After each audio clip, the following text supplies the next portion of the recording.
Good morning, class. We are looking at module 1 of PreCalculus. This is the exam review or practice test. We're going to cover the first half of that, mainly the first chapter. Chapter 1 is about functions.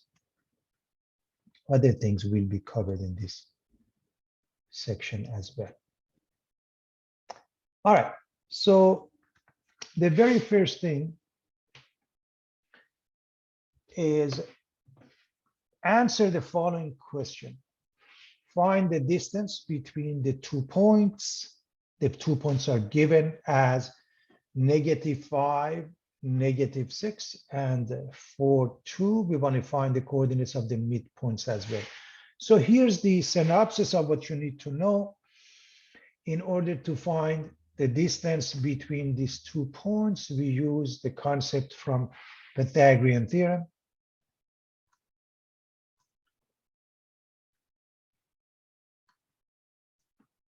And using Pythagorean Theorem, distance becomes the square root of x sub 2 minus x sub 1 quantity squared plus y sub 2 minus y sub 1 quantity squared.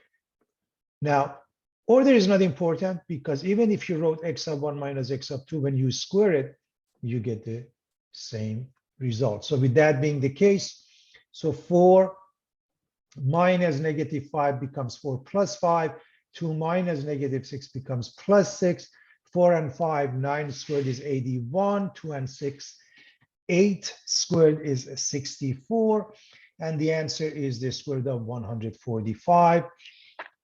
And with a few decimals, this is the answer. This is the exact answer. We're done. As far as the midpoint is concerned, to find the midpoint, we simply add up the coordinates, divide by 2. So with that being the case, -5 and 4, we add them up, divide by 2, -6 and 2, we add them up, we divide by 2, and those are the midpoints. Now, so the answer for part A is square root of 145 precisely. This is a rough estimate, and the midpoint, sometimes we call it simply M, has the coordinates -1/2, -2. Can somebody read this question for us? Anybody minds? Could anybody read this question, please?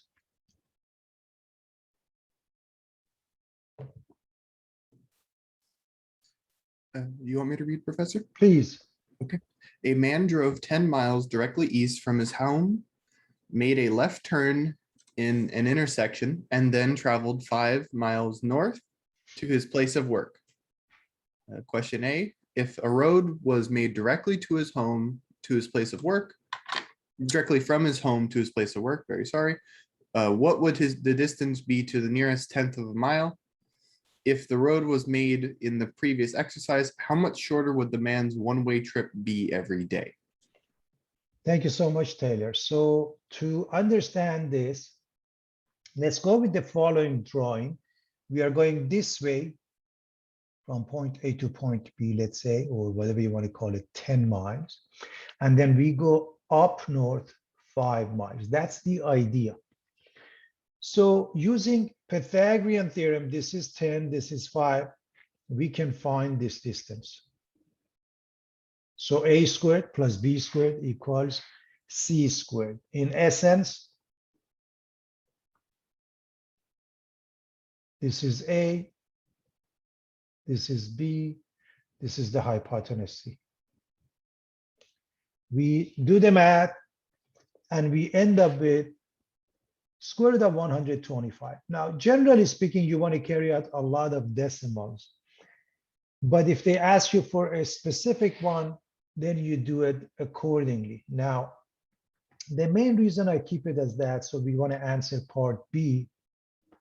If we want to stop for this one, obviously, it said how many decimals? 1/10 of a mile. So we need this one. We look at number 8. And if we are done with the question right here, because of this number, we say this is 11 3.2 miles, roughly. As for part B, we are going to add A and B. That gives us total of 15 miles. Subtract this number, and notice we're going to keep it just the way it is. And then over here, we do the rounding, and it becomes 3.8 miles. The difference of 3.8 miles. Here's the next question. We are interested in solving this equation, which happened to be a rational equation. There are two things about rational equations. Number one, we must exclude what makes each and every one of the denominators 0. We then multiply both sides by LCD.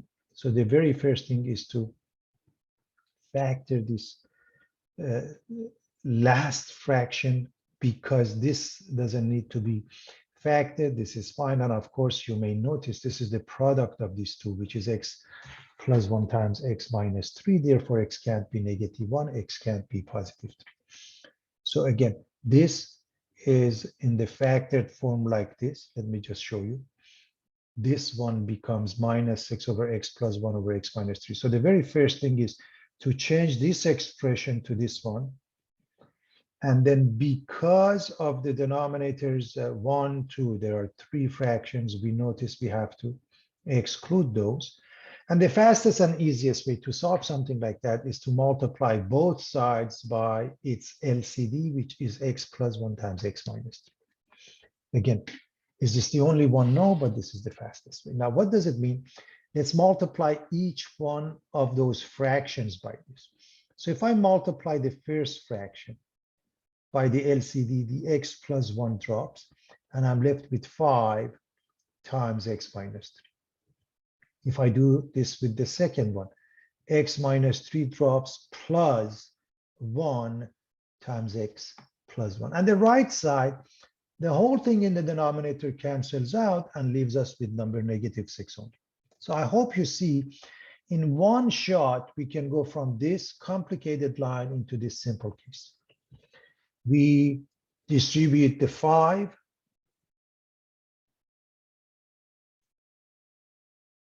And we combine 5x and x into 6x minus 15 plus 1 into -14, which moves to the right side, and it becomes +14, and the result is 6x equals 8. Divide by 6, and the answer is 8 over 6, which simplifies to 4/3. Simplifies to 4/3.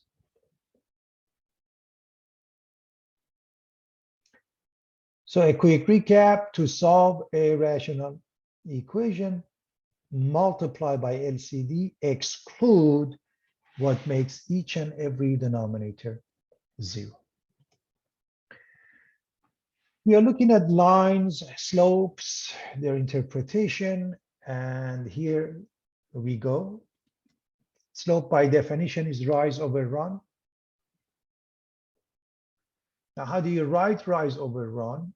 You can say change in y, delta y over change in x, or y sub 2 minus y sub 1 over x sub 2 minus x sub 1, or the average rate of change of y with respect to x. However you put that, it's important to understand the true meaning of a slope. Then, as you look at these lines, we have a vertical line, which has a slope which is undefined. We have a horizontal line which has a slope equals 0. Then we have a line like the red one with a positive slope. sort of orange one with a negative slope. We should remember those. So horizontal lines have a slope of 0. They contain the y-intercept of 0b, and they are in the form of y equals a constant, whereas vertical lines, x equals a constant because they contain x-intercept at a0 with m or the slope being undefined. Generally speaking, we have the standard form of a line ax plus by equals c, where x and y are on the same side. In some texts, they even put the constant on the same side. Slope-intercept form results in y equals mx plus b. If we solve this line, this equation for y results in this one. M is the slope, b is the y-intercept. And when you write the y-intercept, it's a good practice to write it as a pair, 0, comma, b. Finally, the point slope is in the form of y minus y1 equals m times x minus x sub 1. To move on to the next page, we add the last line. What do we mean by parallel lines? Two lines are considered parallel if they have equal slopes, different y-intercepts. Two lines are considered perpendicular. That means they make a 90-degree angle at the point of intersection if their slopes are negative reciprocal of each other. You can write them two ways. You can say m sub 2 is negative 1 over m sub 1, or you can say their product, m sub 1 times m sub 2 equals negative 1. Either way is fine. And to prove that, you can go through this process.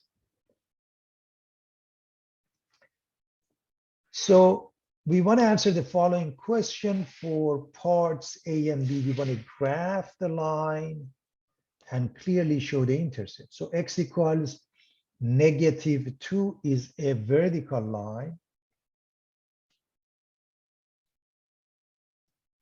And here's the line. Now this is just any point. This is any point with x being negative 2. Now, if you're looking at any vertical line, they don't have a y-intercept. They do have x-intercept.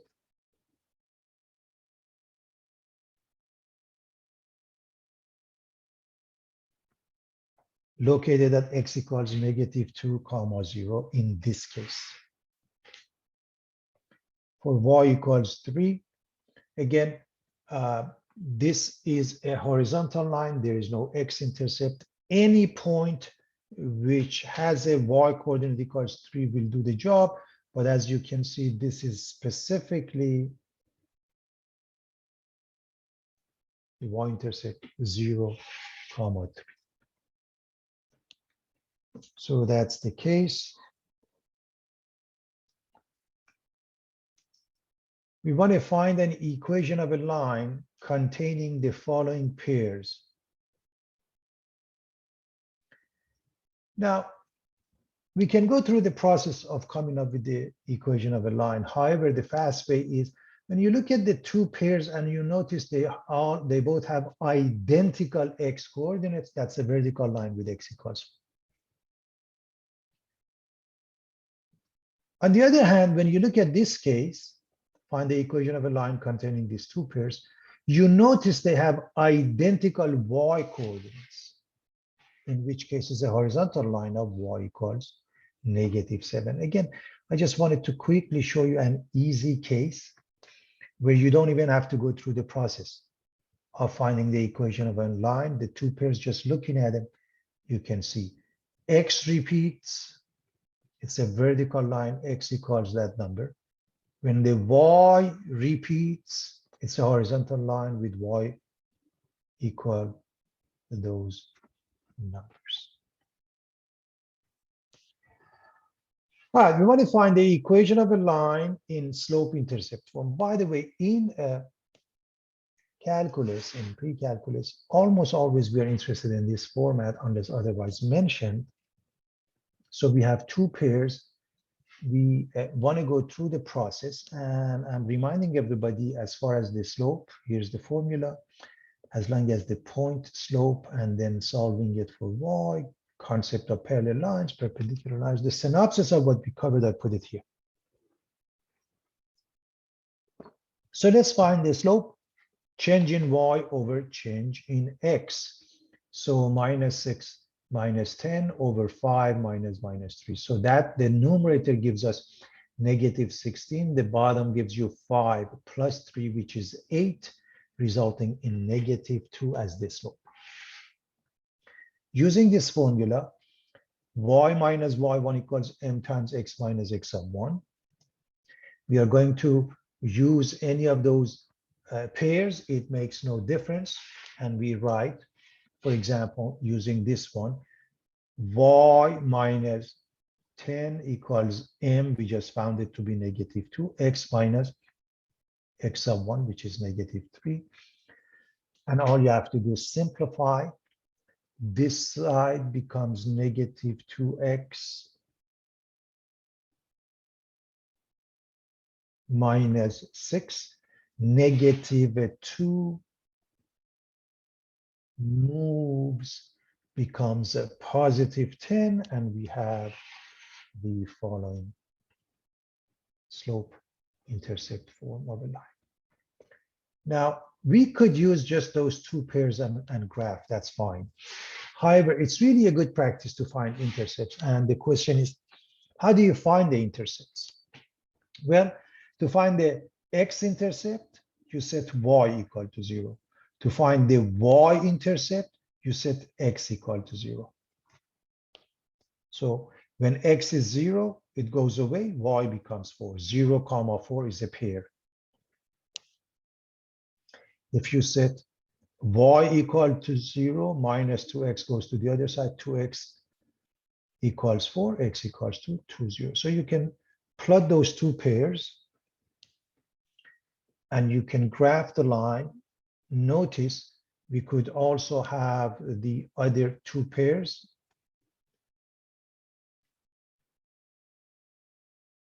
Five, negative 6, negative 3, 10.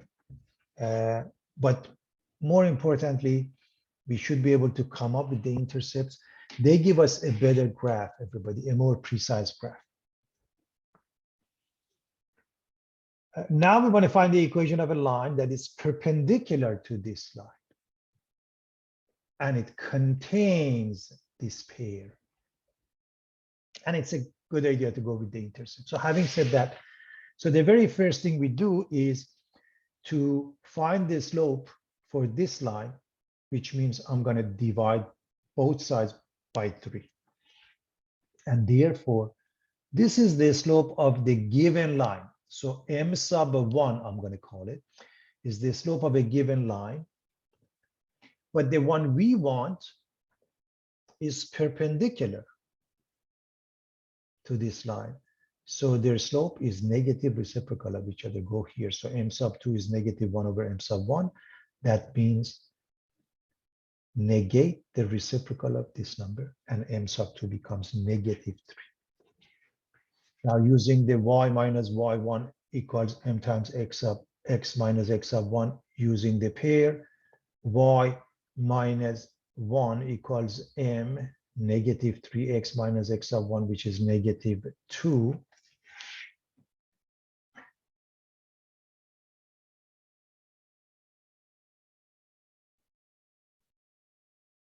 And this is negative 3x if we distribute. Minus 6, we bring the negative 1 to this side, we make it positive 1. So y equals negative 3x minus 5, and we find the intercepts again in the same manner. X is 0, find y, which becomes negative 5. Y is 0, find x. This goes to the other side, positive 5 over negative 3. And we can find the intercepts for that. But to go over the setting and graphing, let's graph this guy by finding the intercepts. If x is 0, y is negative 4/3. If y is 0, x is 4. We plot the two pairs roughly. Now, this may not be to scale, but it's close enough. So you have this line. This is the given line, everybody. And this is the line we came up with. So let's write this two pairs, the y-intercept and the x-intercept. And do the drawing. And as you can see, it seems to be making a 90-degree angle. We also put this given pair here. You see everything works. The only reason it's not, it doesn't seem perfect 90-degree, it is because the x scale and the y scale are not identical. In order for this to be 100% correct and show a 90-degree angle, the scale along the x and y must be identical.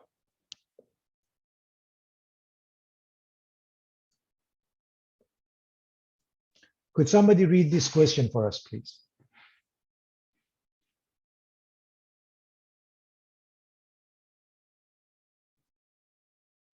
Anyone, please?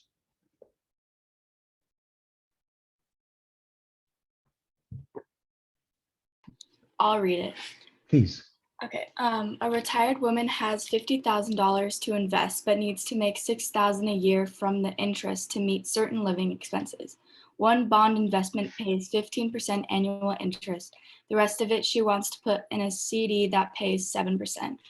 A, if we let X be the amount the woman invests in the 15% bond, how much will she be able to invest in the CD? B, set up and solve the equation for how much the woman should invest in each option to sustain a $6,000 annual return.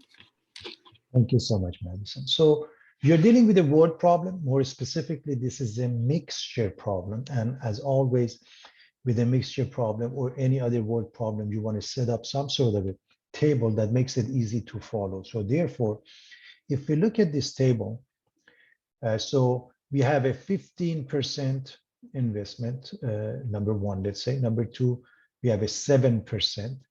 The amount that we're going to put in the 15%, let's say, is X. The total we have is 50,000. So the amount of interest, it's a simple interest of I equals PRT. P is the principal, R is the rate, T is the time. And this is over the course of yearly, a year, 1 year. Therefore, T is 1. So simply the principal times the rate. And we know that for actually part B, we get the $6,000. So that's the whole setup. Now, if X amount is invested at 15%, how much is the total? 50,000. How much is left for the 7%? 50,000 minus X, because they must add up to 50,000. So that's the main thing, 50,000 minus X. So that's the answer for part A.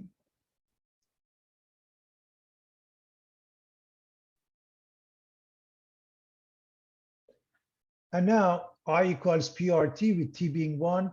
The product of these two, 0.15x goes here. That's the amount of interest we get from the first one. The product of these two, 0.07 times 50K minus X goes in here. And if we add them up, we are supposed to get a total of 6,000. So this is for part B. Let's do that. And to solve this simple equation, we just have to either distribute, or if you're not too crazy about decimals, you can multiply both sides by 100. Why 100? This has 2 decimals. This has 2 decimals. If you multiply by 100, this becomes 15x. This becomes 7 times the parentheses, and then you just add 2 zeros to the right. Again, if that is easier, you can go that route. But just the way it is, just write this, multiply these two, and write this. By the way, when you multiply these two, you just say 7 times 5 is 35. Then you count. You have 2 decimals. You have 1, 2, 3, 4 zeros. You have more zeros. 4 minus 2, 2 zeros is left. So you add 2 zeros. That's how you get that. And as I mentioned, if you want to multiply both sides by 100, you can say 15x plus 7 times 5,000 minus x. And on the right side, you just add 2 zeros. Either one makes no difference. It's absolutely up to you. Now it's just a matter of combining these two. 0.15 minus 0.07 is 0.08. Subtract the 3,500 from 6,000 becomes 2,500. Divide by 0.08 and you find the x to be 31,250. I'm assuming this is elementary for everybody in a course such as pre-calculus, so that shouldn't be a problem. And of course, if the total is 50,000, you subtract this amount from 50,000 to find the part at 7%. So 50K minus 31,250 gives us $18,750. Pretty straightforward. I hope everybody's okay with that. It's a class of problem known as a mixture problem. Could somebody be kind enough to read this question, please?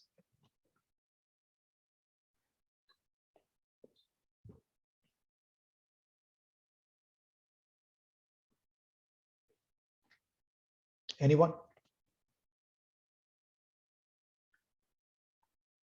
Would you like me to read it again? Please, please, I appreciate that.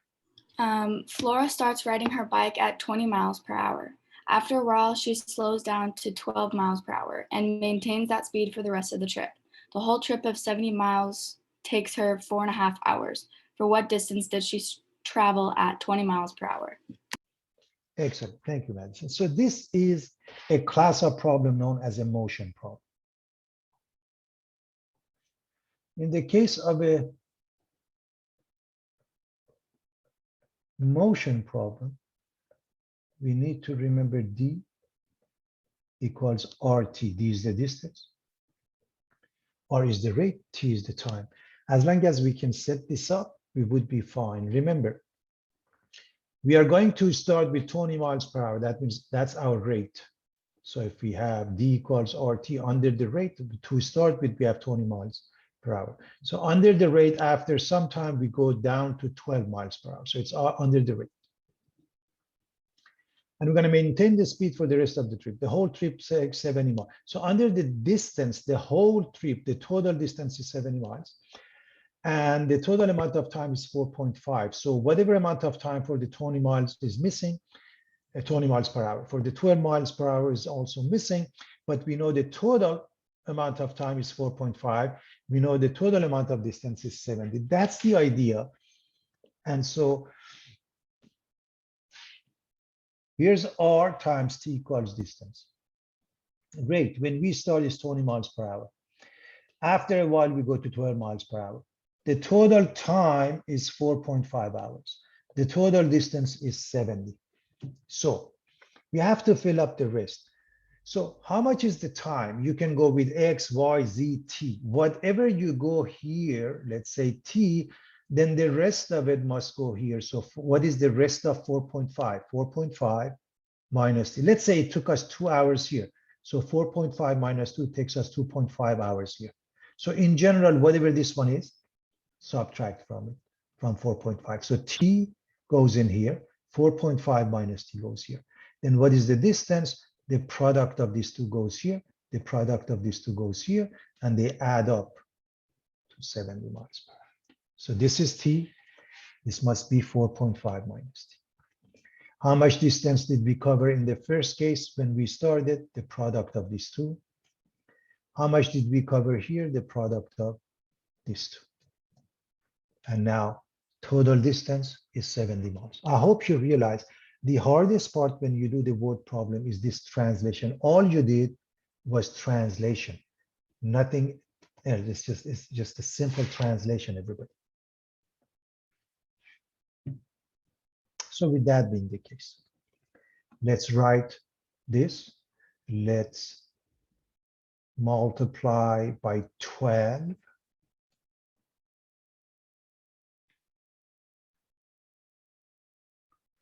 So maybe I fill in the blanks in between. So this is 20t. 12 times 4 is 48. 12 times 0.5 is 6. They add up to 54 minus 12t. 20t minus 12t gives us 8t. We are going to subtract the 54 from 70.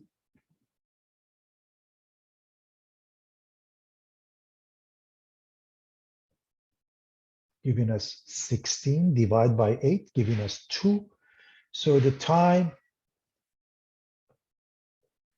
here is 2. The rest of it, that means what? 4.5 minus 2 takes place here. And so the distance that is covered here is 2 times 20 is 40 miles. So I want to go back to the question in case we need to answer more things. It says, for what distance did she travel at 20 miles per hour? So we are really interested in this one, and we are done here.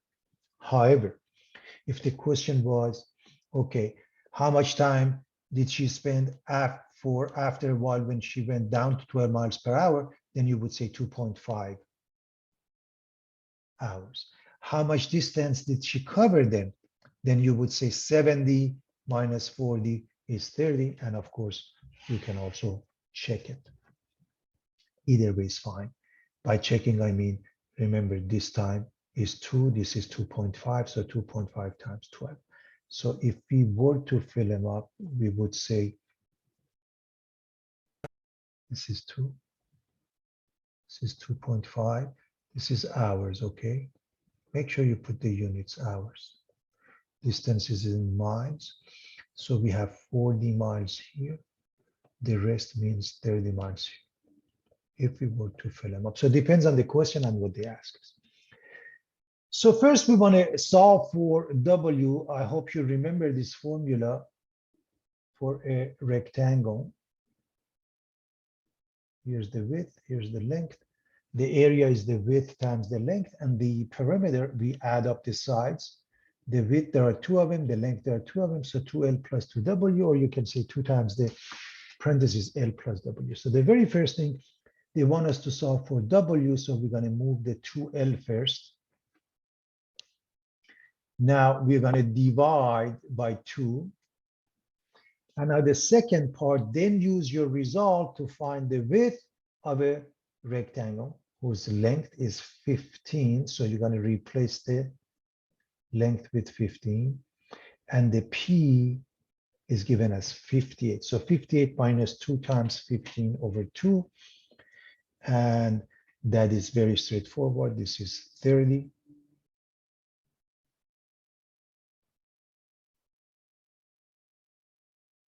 (58 minus 30).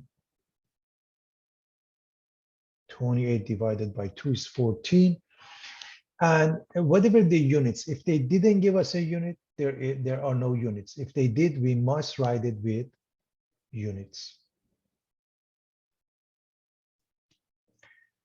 We want to perform the indicated operations. To do that, let's discuss complex numbers. I hope everybody remembers that square root of -1 by definition is I. Square root of -n, therefore I squared of n. When we multiply these two, we get a squared plus b squared. The reason we do, recall a minus b times a plus b is a squared minus b squared. This is a squared minus b squared I squared. That's one. We can simply do the multiplication. This is, just imagine it's x and do the math.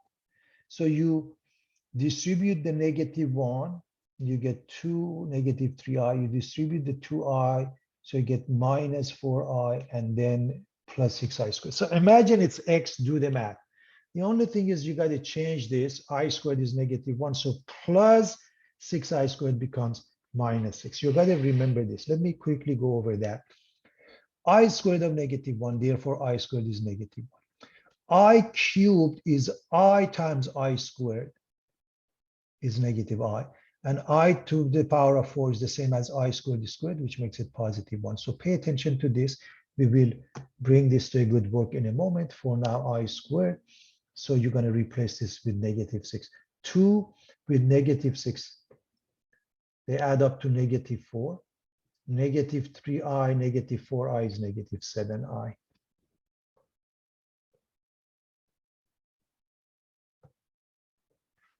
Very straightforward.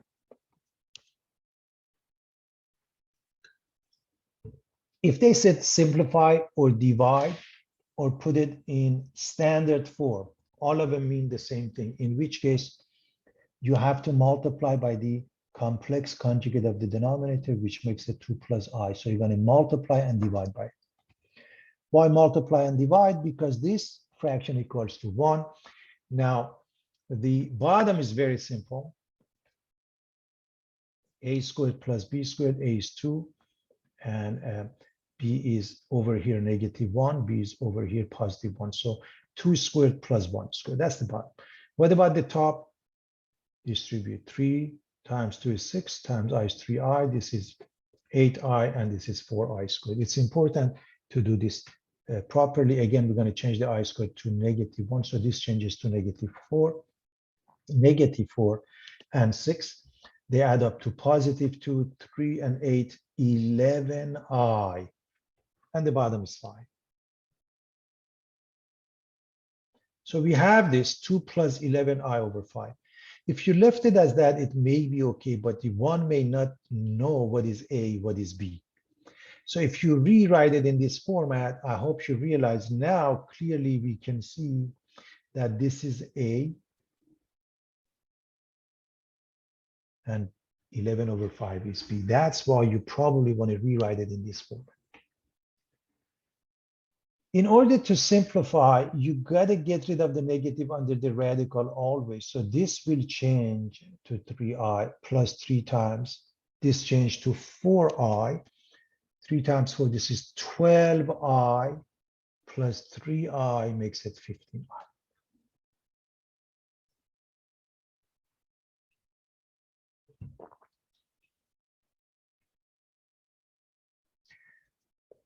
There are a couple of different ways to handle this. One easy way, you remember the negative exponent, it goes down, becomes positive. In other words,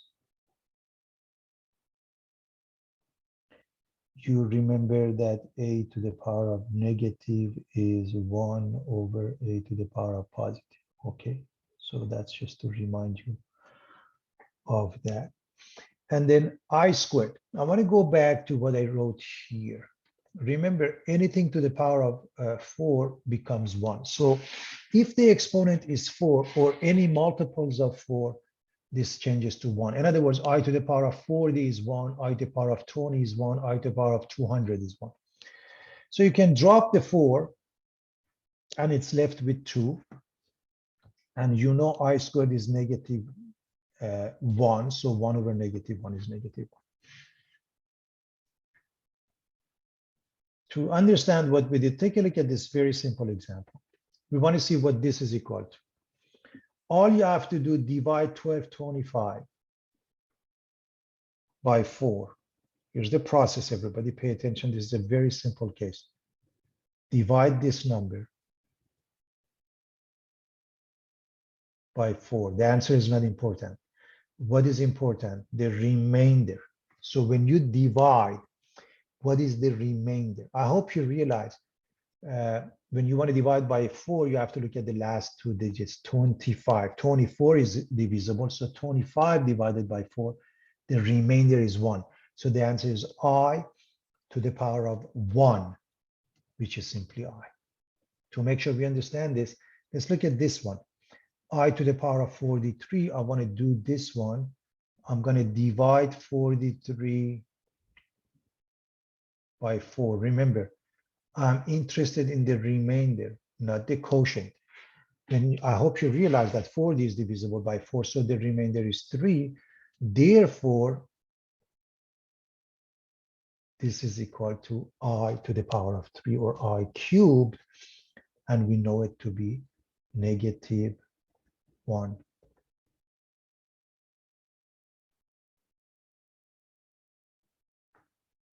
negative. Very straightforward. So that's dealing with basic complex numbers. We will revisit them later on when things get more interesting. Square root property, we are looking at quadratic equations. If x squared is a, x is plus minus square root of a. I hope everybody remembers that. Example, x squared is 49, x becomes plus minus 7. Solving quadratic equations, if you want to do it by completing this square, first you have to remember what is a perfect square trinomial. As an example, x squared minus 10x plus 25 is x minus 5 quantity squared. So if you happen to have one, you notice that how you find this, if this is b, because this is ax squared plus bx plus c, remember that, ax squared plus bx.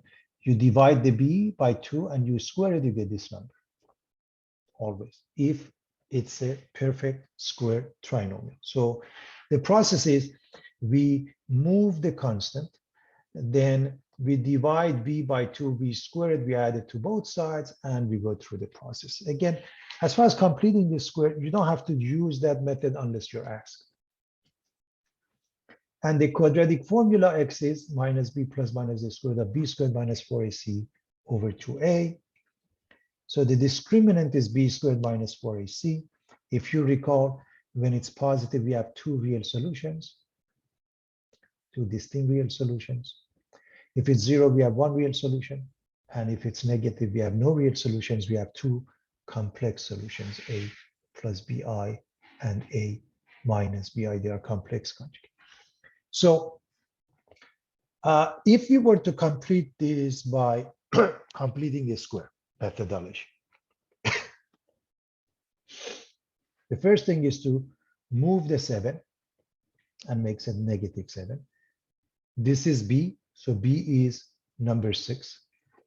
Divided by 2 becomes 3, squared becomes 9. Now let's add 9 to both sides. What is the left side? It's important for everybody to understand. The left side is always the variable x, y, z, whatever you have, plus whatever b over 2. When I say whatever b over 2, it happened to be positive 3, so it's positive 3. If it happened to be negative, becomes negative. So whatever the sign is continuous. The right side, when you put them together, is 2, and now you use the square root property. If you take the root of this one, it comes out as x plus 3. This is plus minus square root of 2. Move the 3, make a negative 3 on the other side, and you're done.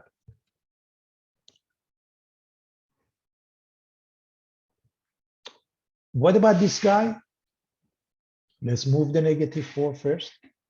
And then in order to use this methodology, you got to get rid of these 2. So two things you want to do. You want to get rid of the constant. That means you want to move it. You want to get rid of the a. That means you want to divide by a both sides. And so now a is 1. B is negative 7 halves. B is negative 7 halves. You're going to divide by 2. Becomes negative 7 fourths. And square it becomes 49 over 16. So write the b divided by 2. When you want to divide a fraction by 2, you multiply the denominator by 2. So this 2 changes to 4. Square that. 49 over 16 will be added to both sides. Now, remember what I told you as far as this one is concerned. How do you write this? You write the variable, which is z, plus what is b over 2?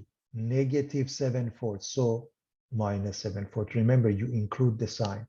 And the right side, you just add this to 2 times 16 plus 49, which gives you 81 over 60.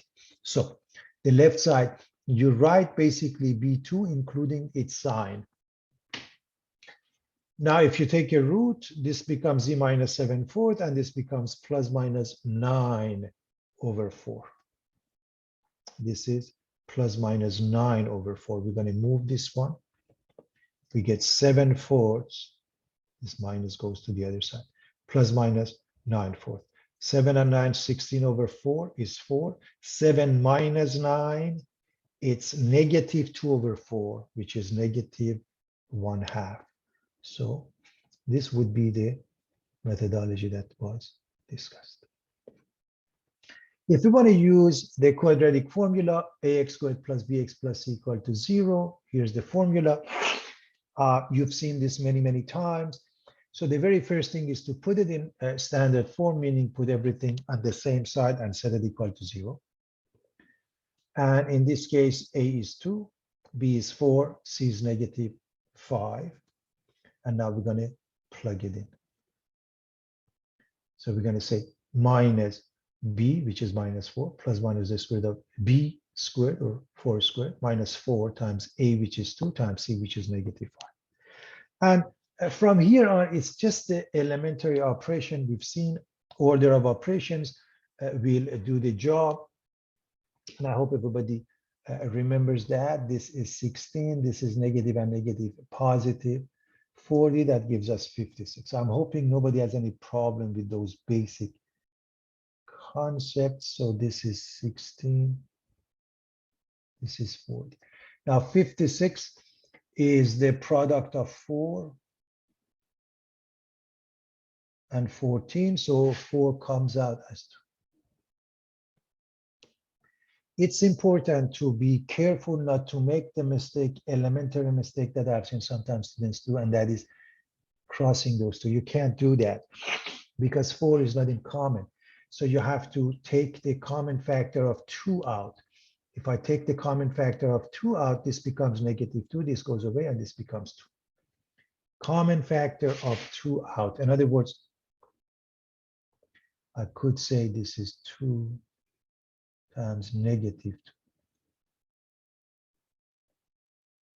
And this 2 cancels out this one.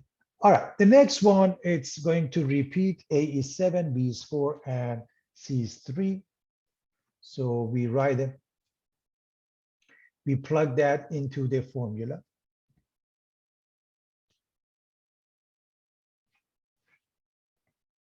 We simplify.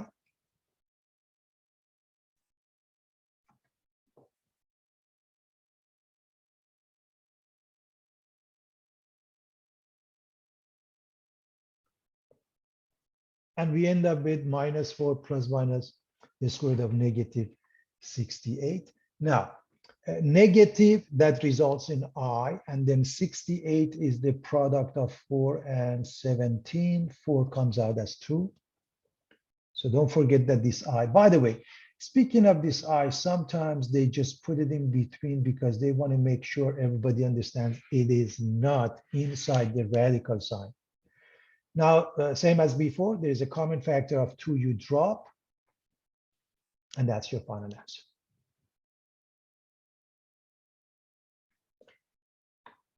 What about part C? One way to handle it, we can multiply both sides by x squared. When we do that, we end up with this situation where A is 2, B is 4, and C is negative 1. We put it into the formula. This is 16, this is plus 8, they add up to 24.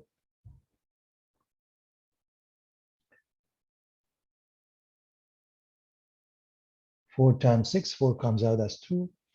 We drop the common factor of 2. It's important to see that this really means 2 times minus 2 plus minus square root of 6, and therefore you can drop the common factor of 2. That's important to see. We drop it, and when we write the final answer, we have a choice. Either way is fine. You can write it in this format and leave it, or in this format. It depends on how they want it, how they accept it as the final answer. Either way is fine with me. All right, now we want to look at absolute value equations to see how we do that. The very first thing is the isolation of the absolute value. So this needs to be isolated. Well, it is already isolated. There is not much you have to do. And therefore, you are going to have 4x minus 7 equals plus minus 5, which means 4x minus 7 equals negative 5. 4x minus 7 equals positive 5. Or you can move the negative 7. Either way is fine.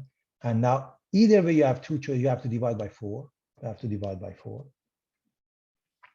And 7 plus 5, 12 divided by 4 is 3. 7 minus 5, 2 divided by 4 is 1/2. Anyhow you want to put that.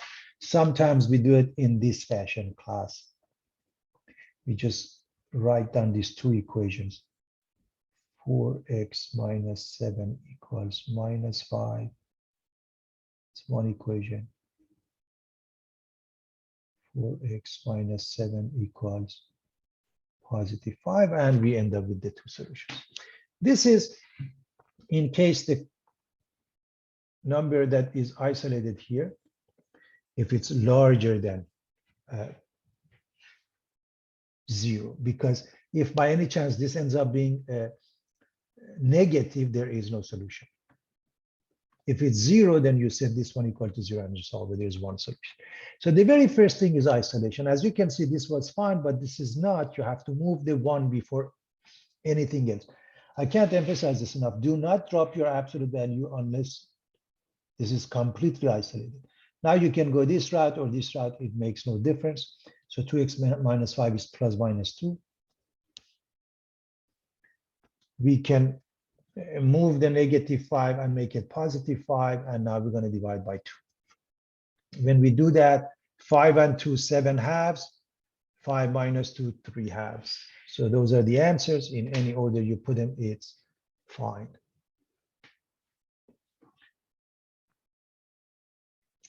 So when you're looking at equality, step 1, isolate.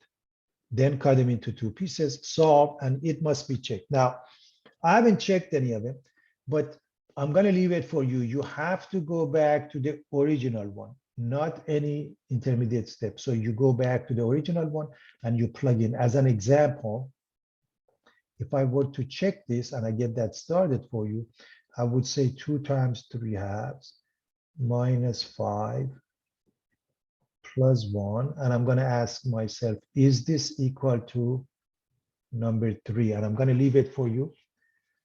2 and 2 cancel each other. So you get 3 minus 5. So this is absolute value of negative 2 plus 1. And I hope you realize it's 2 plus 1. And it is equal to 3. And it checks. You must check, class. I can't emphasize this enough. It has to be checked. So that's that. Let's look at a different case, inequality. If we have the absolute value of x less than a, as long as this is positive, we have two solutions. We sandwich between the two. If it's negative, there is no solution. So this first step is isolation. It is already isolated. So sandwich between negative and positive. Move number 3, that means subtract 3 from this number because it becomes negative 10. Subtracted here, it just goes away. And subtracted here becomes 4. And now divide all sides by 2. This becomes x, this becomes minus 5, this becomes 2. This is your final answer in the form of an inequality. Now we have 2 more formats. Here's the interval format. Interval format. We don't have the equality, we use parentheses. Here's on a number line. We're going to go from negative 5 to 2. There are 2 ways to indicate negative 5 as well as to the endpoints. You can go with parentheses, or you may use a whole, not a solid point. A whole means the endpoints are open, are not included. Now, in the case of any kind of absolute value equality or inequality, the first thing is to isolate. So let's get rid of the 3 first. Let's also get rid of the 2. Okay, so those are the steps that you take with equality or inequality. It makes no difference. You isolate the absolute value. Now, if it's larger than a number, how do you deal with that? If this number is positive, then you say this is less than, and of course, since it has an equality, less than or equal to negative 5, or 3x minus 1 is larger than or equal to positive 5. By any chance, if this happened to be a negative number, I hope you realize there are infinitely many solutions because any absolute value is larger than any negative number. And so you're going to write this one is less than minus 5, or 3x minus 1 is larger than or equal to 5. You have two inequalities to solve. This is very simple. 3x less than or equal to negative 4. And you finish the job. This is 3x larger than or equal to positive 6. So from here, you go here by moving the negative 1. Divide by 3 here, divide by 3 here, and x is less than or equal to negative 4/3 for the first one, or this is an or statement, x is larger than or equal to 2.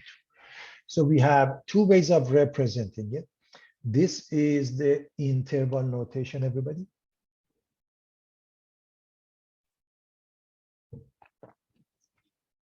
X is less than or equal to negative 4/3. That means from negative infinity to negative 4/3. Because of the equality, we use bracket. Or means union. We're going to go from 2 to infinity. And because of the equality, we use the bracket. Infinity and negative infinity are concepts. They always take parentheses. If we were to put that on a number line, remember, x is less than negative 4/3. So you locate negative 4/3, which is like negative 1 1/3. You put a bracket or a solid dot to the left, and then you locate 2, you solid dot or a bracket to the right. So that would be the graph. And again, you have a choice. You could go with brackets or put a solid dot here. Don't put both and don't mix them up. Part C, we want to solve this inequality. The very first step is to move the 10 and subtract. We are saying that the absolute value is less than, it doesn't matter what this is a negative number. How could that be? There is no solution. There is no solution, everybody.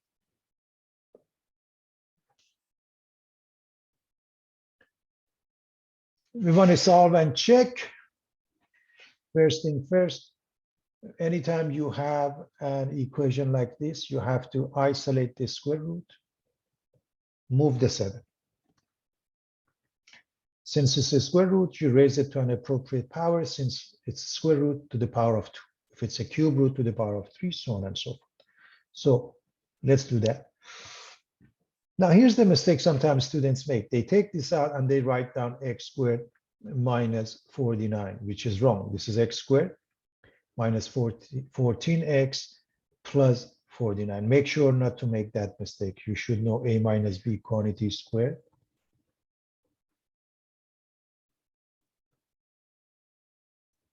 is a squared minus 2ab plus b squared. If it's plus here, we have a plus sign here. So be careful with that. So don't drop the middle term. Now we're going to take everything to the right because x squared is on the right. So if I subtract the 2x, I get minus 16x. If I subtract the 1, I get 48. Now we do the factoring, and it results in 4 as well as 12. There are 2 answers. Now, this is what I mean by checking. You're not done. You have to plug in 4 into the original and 12 into the original equation. So let's do that. If you plug in 4, 2 times 4, 8 plus 1 is 9, comes out as 3. 3 plus 7, is that equal to the right side, which is 4? And the answer is absolutely not. That one is out, everybody. What about 12? Let's put it in. 2 times 12, 24 plus 1 is 25, comes out as 5. Plus 7, is it equal to 12? Yes, and that works, and you're done. This is the only acceptable solutions. This is called extraneous solution sometimes. The terminology is, this is not a solution. Extraneous solution is a solution that we come up with in the process which doesn't work with the original equation. We want to solve this. Let's square this one, x squared plus 4x plus 4. Let's distribute this side. I hope you realize x squared, then -1 and -6, they add up to -7x. Remember, that's how we did the multiplication fast. -1 and -6, their product is 6x squared. You don't even have to move them. They are identical. Drop. -7x. So you can drop this.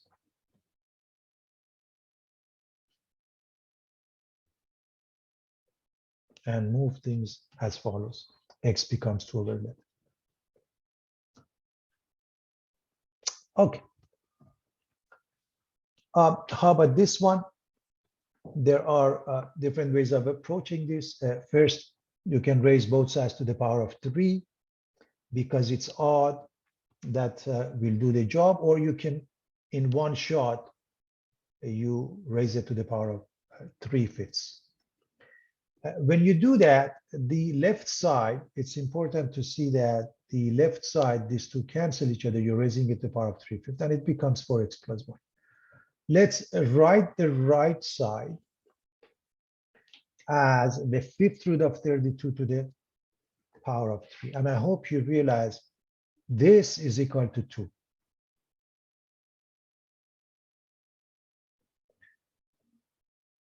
Two cubed is 8. Subtract 1, you get 7 divided by 4 is your final answer. And it's really a good practice to go back to the original equation and check. It's a good practice to go back to the original equation and check.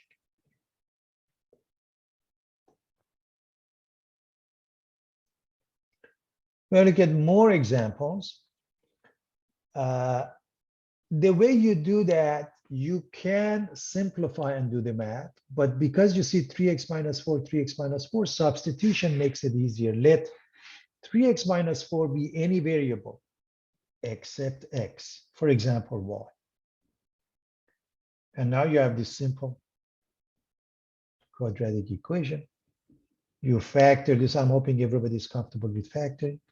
Y plus 1 times 2 minus 1. So y becomes -1, y becomes 1/2. Now you're going to replace the y with -1 to solve for x, with 1/2 to solve for x. So we are going to do this. 3x minus 4 is -1. 3x minus 4 is positive 1/2. Minus 4 with -1 goes to the other side, becomes 3.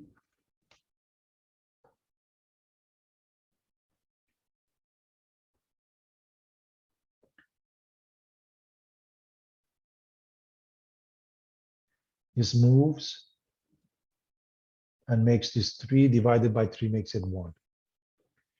This moves, becomes positive 4 and 1/2, which is 9/2 divided by 3 becomes 3/2. So I hope you can fill in those simple intermediate steps.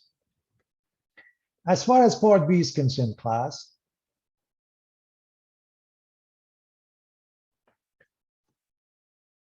again, you do it by substitution. You let x to the power of 1/3 be anything except x, y, z, you name it. Normally they use m or u. And if this is the case, then x to the power of 2/3 means m squared. So m squared equals 2m plus 3, move m to the same side. So m squared minus 2m minus 3 is 0. And this is a very simple quadratic equation that can be solved by this factoring. So m is either 3 or -1. So what is x? Well, let's go back to this. If x to the power of 1/3 is m, x is raising both sides to the 3rd power. So x is m cubed. So if that's the case, x is 3 cubed, which is 27. X is -1 cubed, which is also -1. And it's really a good practice to check. How do you check? Put the 27 into this original equation. I'm going to leave it for you. Put the -1 into the original equation, see if it works. You are in good shape.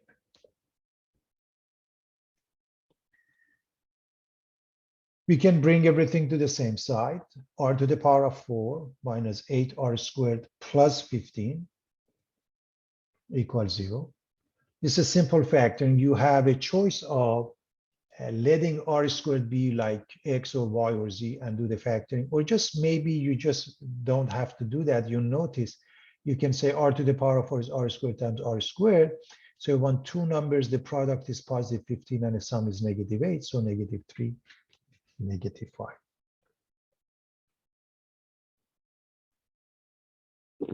So r squared is 3, r squared is 5. So r is plus minus square root of 3, r is plus minus square root of 5. And that's the final answer. Those are 4. Because this is degree 4, we have 4 answers. Generally speaking, complex answers. I want you to know that. We discuss this further in later sections. We do the same thing here by substitution. If we let this one be x or y or z, then this becomes x squared. If this is x, b to the power of negative 2 is x squared. A simple case, again, I'm hoping nobody has any problem with factoring. That means x is 1/2. That means x is 1/3. Now, what is b? It's important to understand what this means.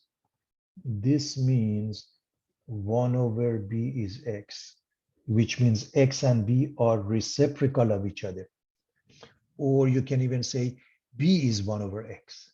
That's just, okay, it's the same thing as saying b is 1 over x. The bottom line is the meaning of that expression is that the two are reciprocal. So reciprocal of 1/2 is 2, reciprocal of 1/3 is 3, and those are the answers for B, everybody.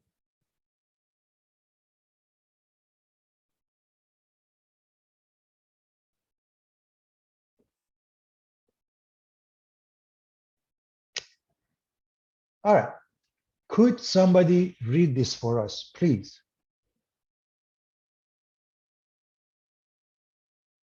Go ahead, class. Please, somebody read that.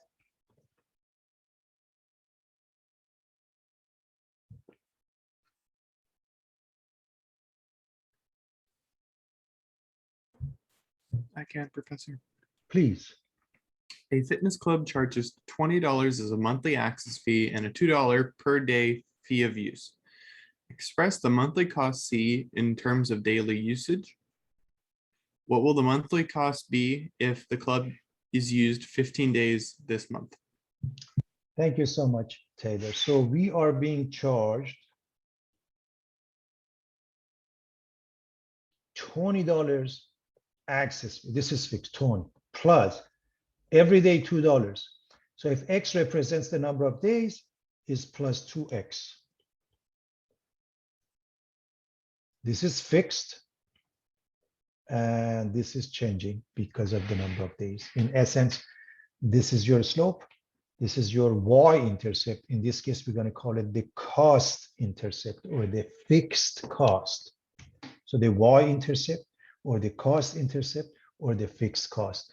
And what happens in part B, replace the x with whatever number that they gave us, happened to be 15, which is 30 plus 20 is $50.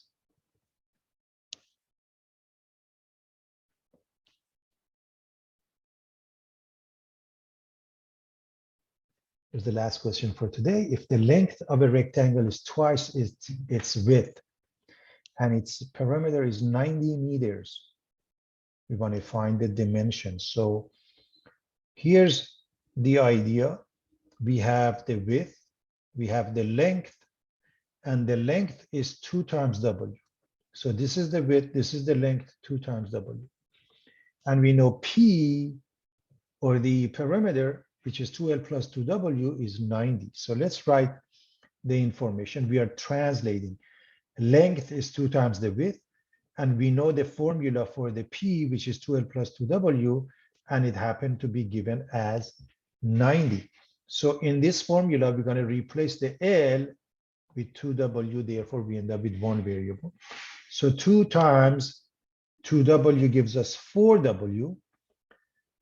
And with 2W, they give us 6W.